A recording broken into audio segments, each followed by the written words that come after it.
Hey everybody, welcome to another episode of Tales from the Longbox. Today, Iron Man Legacy number 8. It took me forever to find out anything about this book. Weird, there's no date anywhere on it. And I found out it was 2010 finally. So, why they didn't put a date on this in 2010, I don't know. It took me a long time because I didn't realize, as you can see from the top here, the legacy is kind of covered. I didn't really notice it at first. And then I saw, oh, legacy. That's a little different. So, yeah. This pretty much goes through. There's, of course, Sidewinder. And we got the Serpent Society. I'm going to say right now, I hate this art.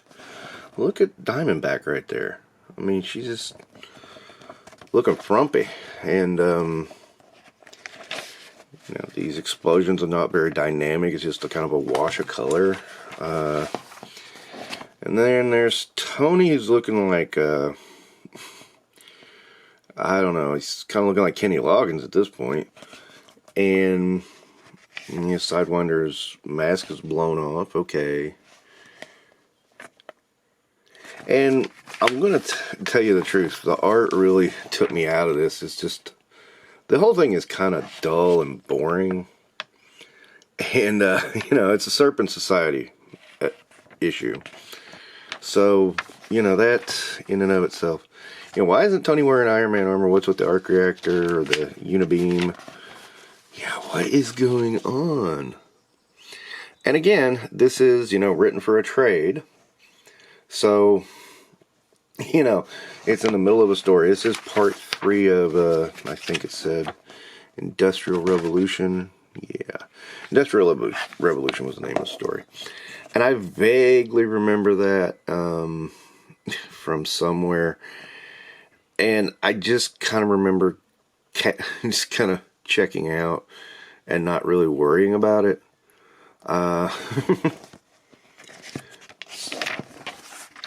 And, of course, we have a ton of boringness until a dinosaur shows up randomly. I don't know what's going on here anymore.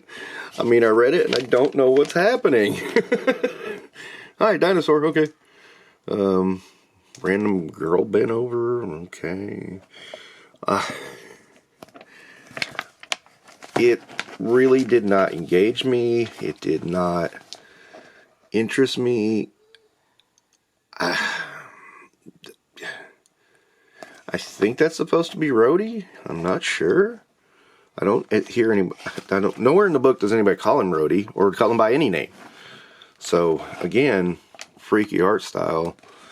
I mean, because to me that does not look like Tony Stark at all. I mean, that looks like some guy cosplaying Tony Stark and doing a very bad job at it. Because he's like, I can't even bother to put on a suit. I'm just going to put on a button-up shirt. And he's preaching to the homeless. From the looks of it, I don't know. I didn't understand what was happening here. And then suddenly, out of the blue, Iron Man shows up. Okay, who the hell is this? And why is he in the Iron Man suit? But of course, that's the end of it. And we go to Black Panther, the Man Without Fear, to which I was just kind of like, what? I had forgotten this, to be perfectly honest. And was not too enamored by it when it happened. I just kind of went, okay. And this is just a short preview. This isn't even anything to really consider. Yeah, it's very forgettable. This is a very forgettable comic. It's just, ugh. This is what happens in the 2010s, is a lot of this stuff gets written for, trades. And I get the logic, trades sell better. At the same time, you end up with single comics that are a mess.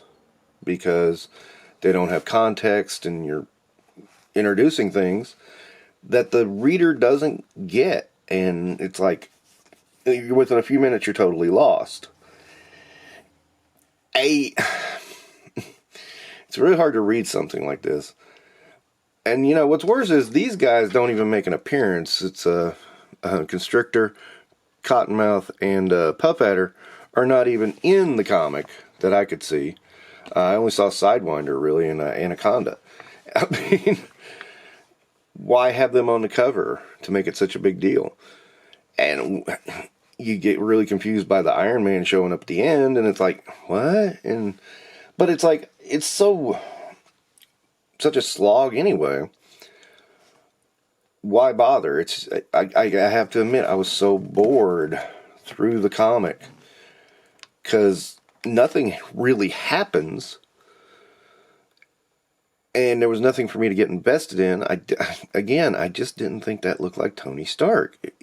I get he grew his beard out, but dude, that just does not look like Stark at all.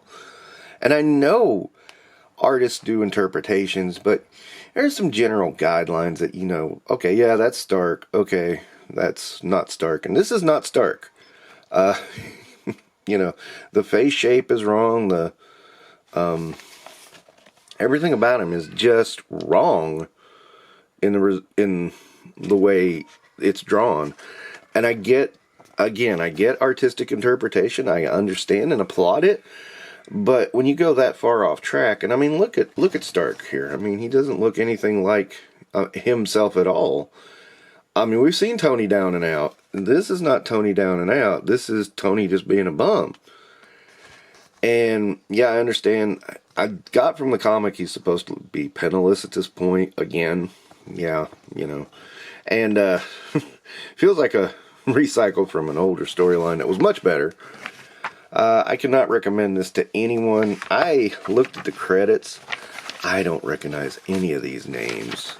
And granted, 2010s, I was kind of out. I mean, I wasn't totally out, but I wasn't fully invested. You know, Fred Van Lente, Steve Kurth. I think I've heard of Steve Kurth. But yeah, the art really does it for me. It's just bad.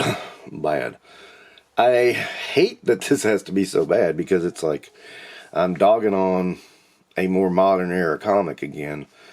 But there's a lot to dog on in this. It's just bad. I mean, it's not the caliber of which I would even consider to be a moderate comic. Not recommend, half a star.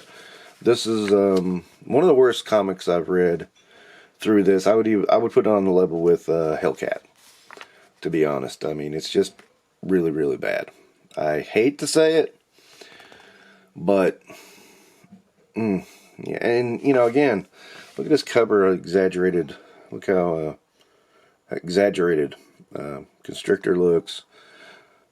Puff Adder you can get away with it, and Cottonmouth you can get away with it because his mouth expands. So I mean, you can get away with it, those guys, but yeah, here does not work.